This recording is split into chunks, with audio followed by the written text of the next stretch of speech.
पंचायत चुनाव बच गया बिगल। नमस्कार, मैं हूं प्रज्ञा मिश्रा और आप देख रहे हैं इंडिया वॉइस।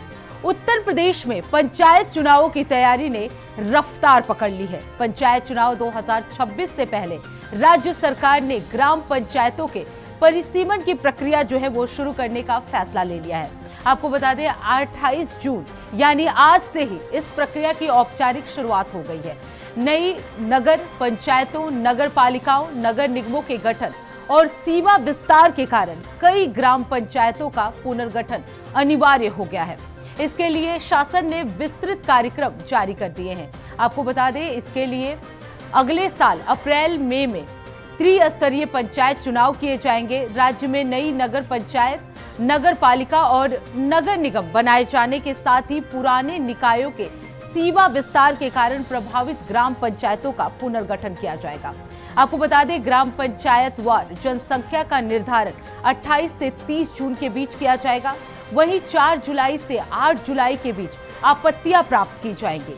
इसके साथ ही आपको बता दें आपत्तियों का निस्तारण जो है वो 9 जुलाई से 11 जुलाई तक किया जाएगा। अगर वार्डों की बात की जाए तो वार्डों की अंतिम सूची का प्रकाशन जो है वो 12 जुलाई से 14 जुलाई के बीच किया जाएगा। सभी जिला अधिकारियों से इस दौरान कहा गया है कि वे अपनी अंतिम सूची जो है वो 16 जुलाई तक पंचायती राज निदेशालय को उपलब्ध करा दें।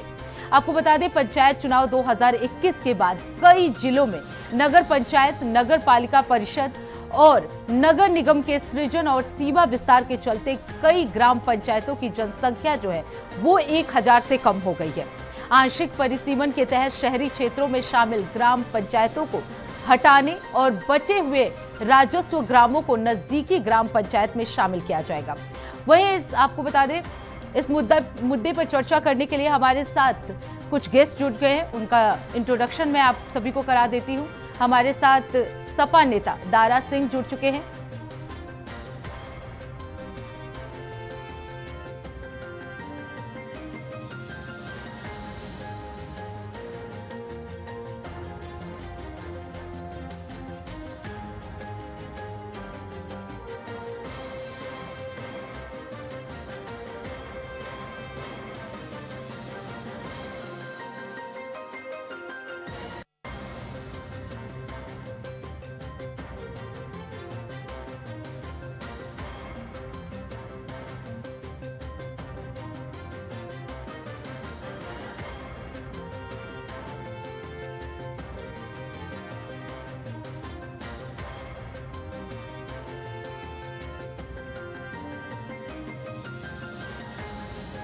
तो आपको बता दें पंचायत चुनाव को लेकर बिगुल जो है वो बच चुका है पूरे राज्य में। इसे लेकर सियासत भी तेज हो गई है, चाहे वो सपा पार्टी हो, चाहे बसपा हो, चाहे कांग्रेस हो या बीजेपी, सभी इसकी तैयारियों के लिए जुट गए हैं। आपको बता दें 4 से 8 जुलाई तक इसमें आपत्तियां जो है वो ली जाएंगी।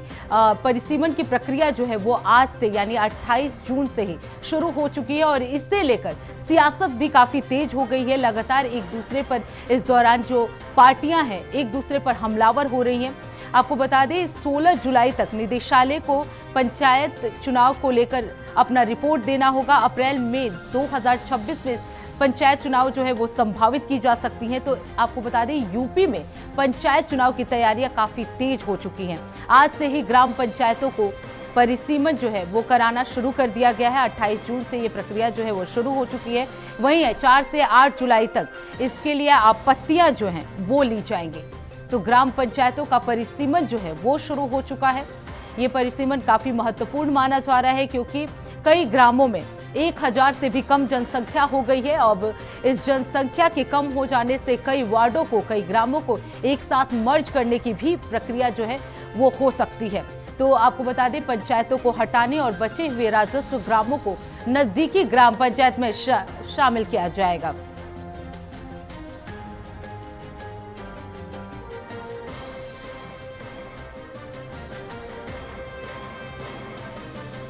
वहीं इस मुद्दे पर चर्चा करने के लिए हमारे साथ मेहमान जुड़ चुके हैं। सपा नेता हैं दारा सिंह और बीजेपी प्रवक्ता नवीन जैन जो हैं हमारे साथ जुड़ चुके हैं। बहुत बहुत स्वागत है आप दोनों का इस खास कार्यक्रम में। सबसे पहले तो मैं दारा सिंह जी आपसे सवाल लेना चाहूंगी कि परिसीमन जो है आज से शुरू हो गया है। अब ये जब प्रक्रिया शुरू हो गई है तो क्या कुछ इफेक्ट जो है ग्रामों पे पड़ने वाला है? जो वार्ड में 1000 से भी कम जनसंख्या हो गई है, उन पे क्या कुछ इफेक्ट पड़ने वाला है? देखिए, अभी कई गांवों का विकास बाकी है, अधूरे हैं, सड़क नाली हैं, तो इनको लेकर सरकार पहले को संज्ञान ले। जी जिन गांवों को ये उसमें जोड़ना चाहते हैं जी या जो गांव पहले से जुड़े हुए हैं, उनकी जो है एक संख्या बनाई जाए, उनको वार्ड द्वारा बांटा। आपकी ये आवाज हमारी पुनः मुझे आ रही है, कृपया मेरा ऑडियो फिर से जोड़ा जाए। जी, हम दोबारा जोड़ने की कोशिश कर रहे हैं। आप कंटिन्यू रखिए, हम दोबारा आपको कनेक्ट करने की कोशिश कर रहे हैं। हमारे साथ बीजेपी नेता भी जुड़ चुके हैं। नवीन शर्मा जी, जिस तरीके से ये परिसीमन की प्रक्रिया जो है वो आज से शुरू हो गई है, ऐसे में जिन ग्रामीणों की संख्या 1000 से कम हो गई है, उन्हें लेकर क्या कुछ इफेक्ट जो है वो देखा जा सकता है अगर परिसीमन की प्रक्रिया कराई जाती है तो? नमस्कार, प्रणाम जी। देखिए, सबसे पहले मैं एक चीज बता दूंगा कि जो ग्रामीण पंचायत का कार्यक्रम है वो सरकार अपनी नीतियों के तहत कराता है जी। और वो चाहे आज बीजेपी की सरकार है तो बीजेपी अपने तरीके से क्या, देखिए सबसे पहले ब्लॉक और बीडीओ की अध्यक्षता में जो भी ग्राम प्रधानों के द्वारा कार्यक्रम किए जाते हैं जी, तो उसमें कहीं ना कहीं ये जनगणना तो होती रहती है कि भाई इस ग्राम में कितने निवासी, कितने कार्यक्रम है। ग्राम विकासों का मामला है कि क्या विकास करना क्या नहीं, वो तो सरकारी तथ्य के हिसाब से पूरा लिखा पढ़ी में एनजीओ में पड़ा होता है। ऐसा तो है नहीं, कहीं वो मौखिक बातें होती है।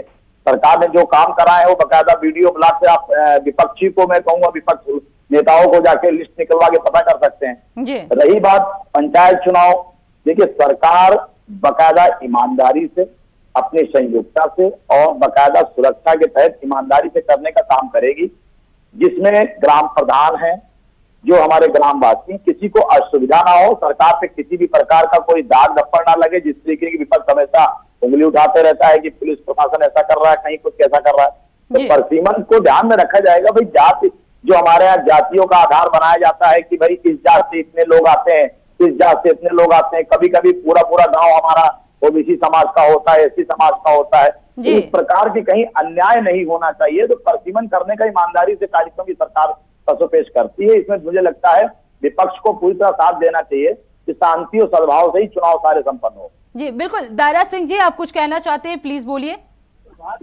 देखिए प्रज्ञा जी, भारतीय जनता पार्टी के पास फालतू कामों में ज्यादा मन लगता है। देखिए बात यह है कि भारतीय जनता पार्टी में कोई पढ़ा लिखा नहीं होता है।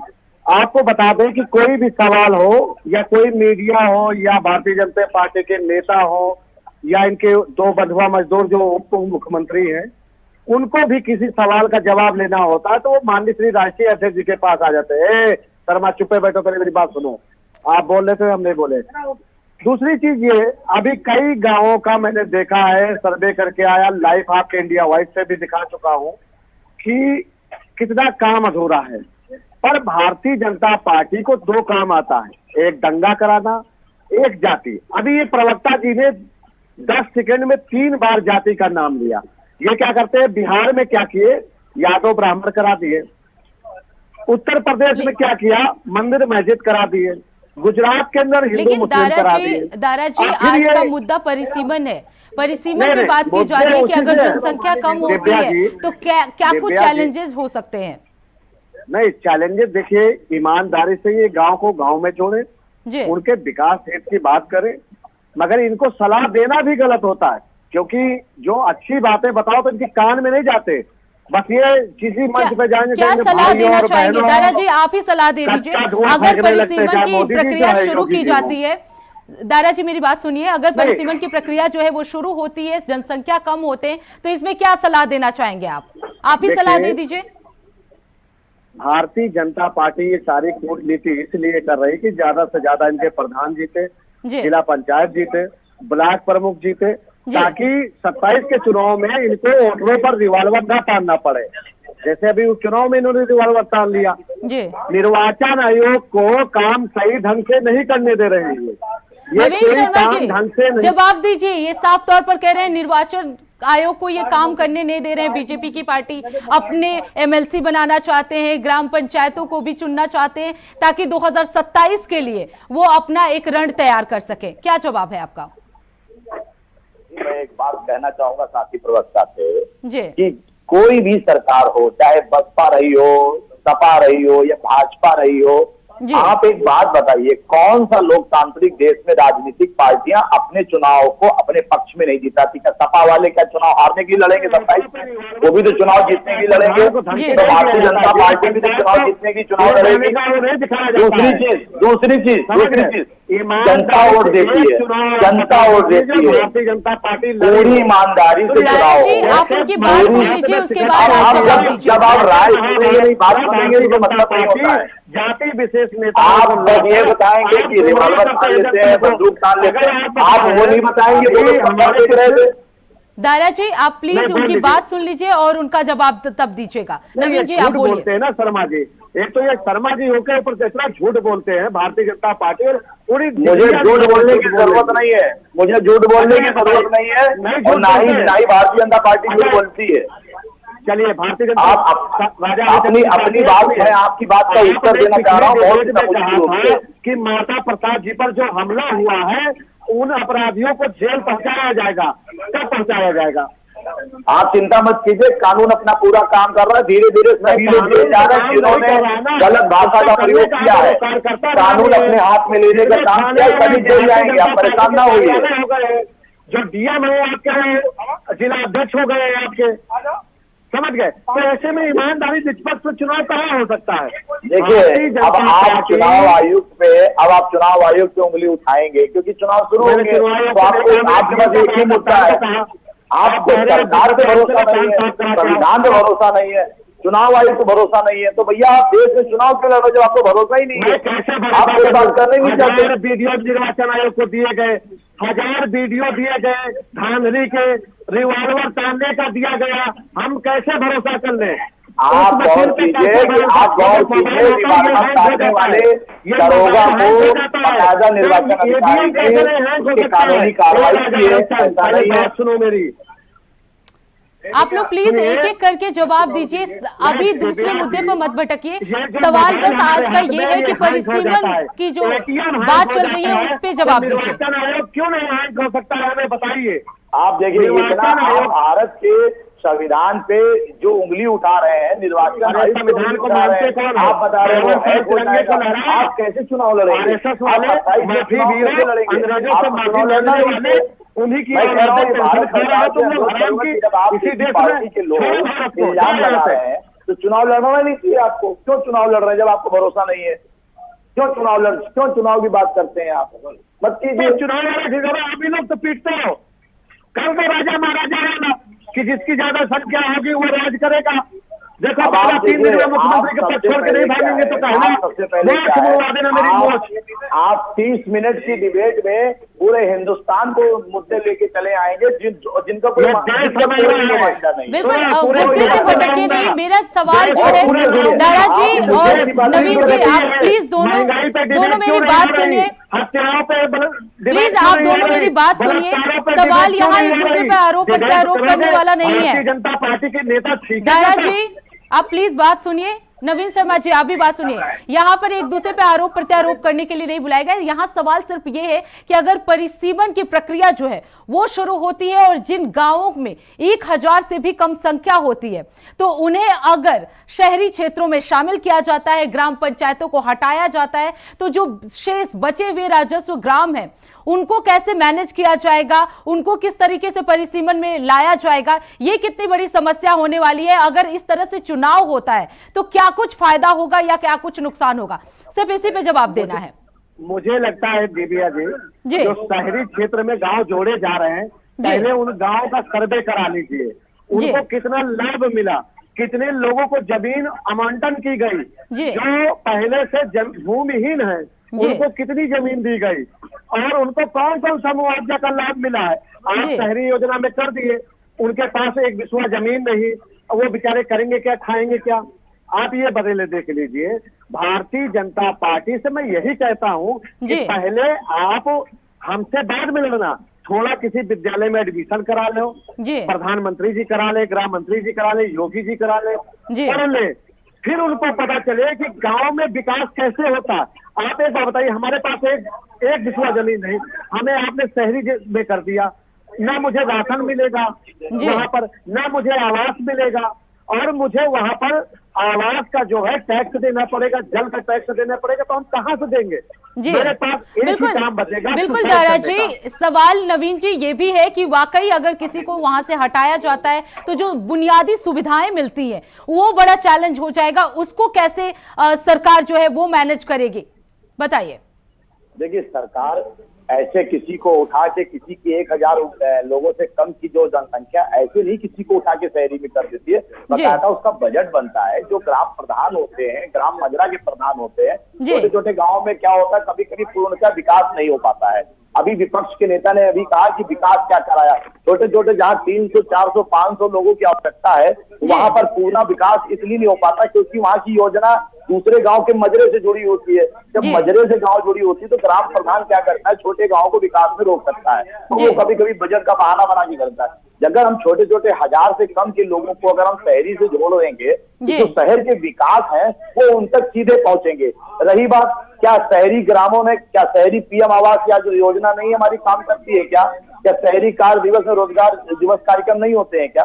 कहने की बात यह है कि अगर हम शहर से किसी गांव को जोड़ेंगे, अभी भाई साहब ने कहा कि विकास नहीं हुआ, जब हम कुछ शहर का विकास करेंगे तो उस ग्राम पंचायत के जब गैर से जोड़ेंगे तो शहर तो अपने आप विकास करेगा, उसका पाइपलाइन जाएगी, नल जाएगी, रोजगार बढ़ेगा, उस क्षेत्र का विकास बढ़ेगा, लाइट की सुविधा बढ़ेगी। नवीन जी आपको रोकना चाहूंगी, नवीन जी आपको रोकना चाहूंगी। दारा जी आप कुछ कहना चाह रहे थे, प्लीज बोलिए। उत्तर प्रदेश से गुजरात लोग चला रहे हैं, उत्तर प्रदेश के मजदूरों को क्या लाभ मिल रहा है आप बता दीजिए हमें। जब लेबर गुजरात का, ठेकेदार गुजरात का, प्रधानमंत्री गुजरात का, तो उत्तर प्रदेश तो सिर्फ एक ऐसे बैठा हुआ। आप कहीं और न जाइए, अयोध्या चले जाइए। अयोध्या की जमीन इन लोगों ने औने पौने दामों पे किसानों से जमीन से ले लिया। अब अयोध्या का आदमी वहां का पर कोई रोजगार नहीं कर पा रहा। सपना अयोध्या का क्या दिखाया गया था कि मैं आपको इस बात का जवाब दे रहा हूँ, बहुत बढ़िया जवाब दूंगा।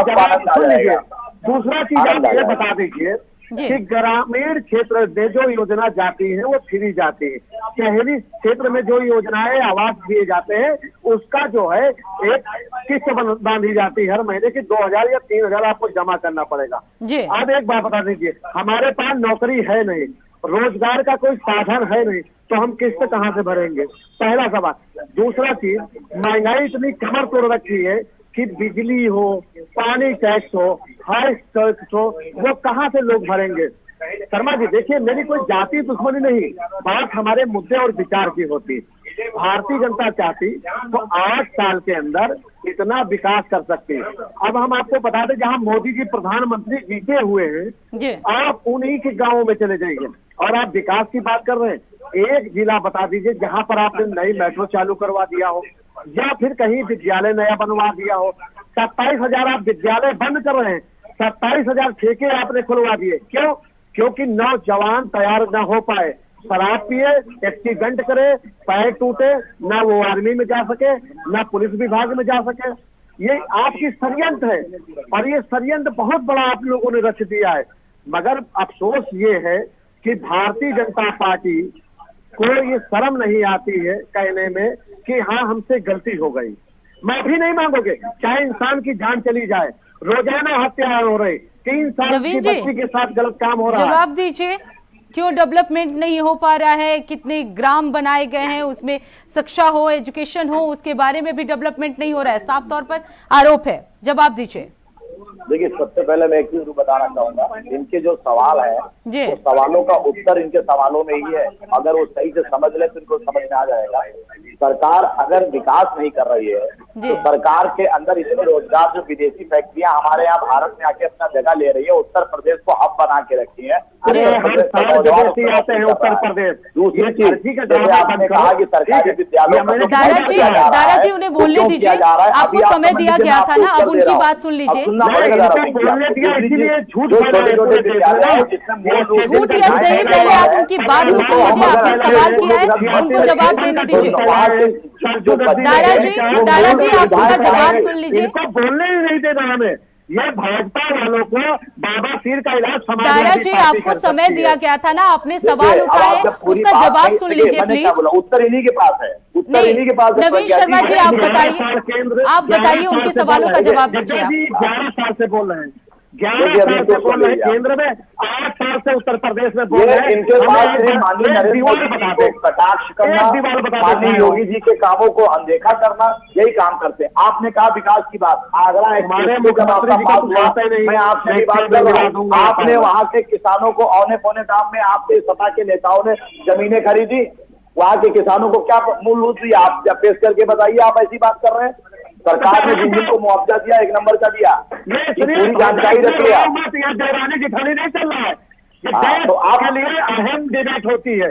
पूरा आपके पास कोई मुद्दे की बात नहीं, मुद्दे की बात नहीं, मजाक होगा ये, मजाक उत्तर प्रदेश मजाक के लिए नहीं, सम्मान के लिए जाना जाता है। बर्बाद करके रख दिया आपने। दारा देखिए, अगर सरकार अभी आपने 60,000 पुलिस वालों को नियुक्त किया, नौजवानों को नियुक्त किया, किसने दी?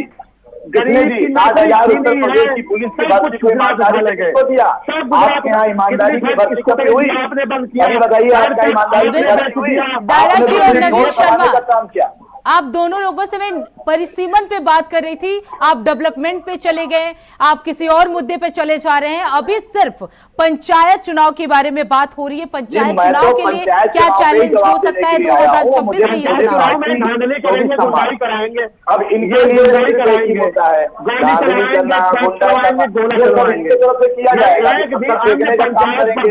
महिलाओं को आगे कर देंगे, नौजवान एक दूसरे की पहले बात सुन लीजिए, आप लोग पहले बात सुन लीजिए। नवीन शर्मा जी, आप बताइए क्या डेवलपमेंट कैसे किया जा रहा है, सरकार कैसे इसको मैनेज करेगी, पहले आप इस पे बता दीजिए। देखिए, सबसे पहले मैं बताना चाहूंगा, उत्तर प्रदेश की सरकार ग्राम पंचायत विभाग को सबसे बड़ा विभाग जिसको बोला जाता है, क्योंकि ग्रामों के विस्तार के लिए जाना जाता है। अभी तक जो हमारी सरकार 8 साल तक काम की है, वो ग्रामों में आप खुद देखिए, सरोवर तालाब बनाए हैं, गाँव के विकास के लिए लाइट पानी की टंकियां पहुंच रही है। क्या इससे पहले कभी सरकार ने कभी पानी की टंकियां गाँव में देखी?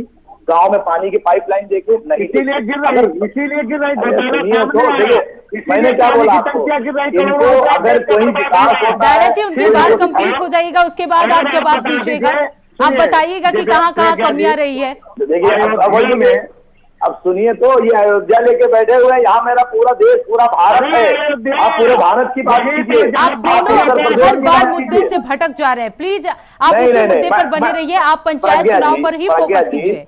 प्रज्ञा जी, मैं किसी भी प्रकार से मुद्दे से नहीं भटक रहा हूँ, भाई साहब मुद्दे पे आना नहीं चाह रहे हैं, भाई साहब को मुद्दे पे रहना चाहिए। जी बिल्कुल, नवीन जी आप बात कंप्लीट कीजिए। शर्मा जी 8 साल से मुद्दे पे है। देखो, कभी आप विपक्ष में, आप मुद्दे में, कभी आप विपक्ष में, आप सत्ता में नहीं और सत्ता में नहीं आएंगे। दारा जी, उन्हें मौका तो दीजिए, उन्हें मौका दीजिए, देखिए वो कितनी सफाई दे रहे हैं। क्या 8 साल और 11 सालों में क्या डेवलपमेंट किया है उन्होंने? जनता ने मौका नहीं दिया है, हमको जनता ने मौका दिया, हमें समाजवादी पार्टियों से मौका नहीं दिया, हमें जनता ने मौका दिया है। समाजवादी पार्टी, भारतीय जनता पार्टी को देगी, पीड़िता को ही जेल पहुंचा देते हो। जनता तो पंचायत चुनाव में भी देखते हैं क्या मौका देती है।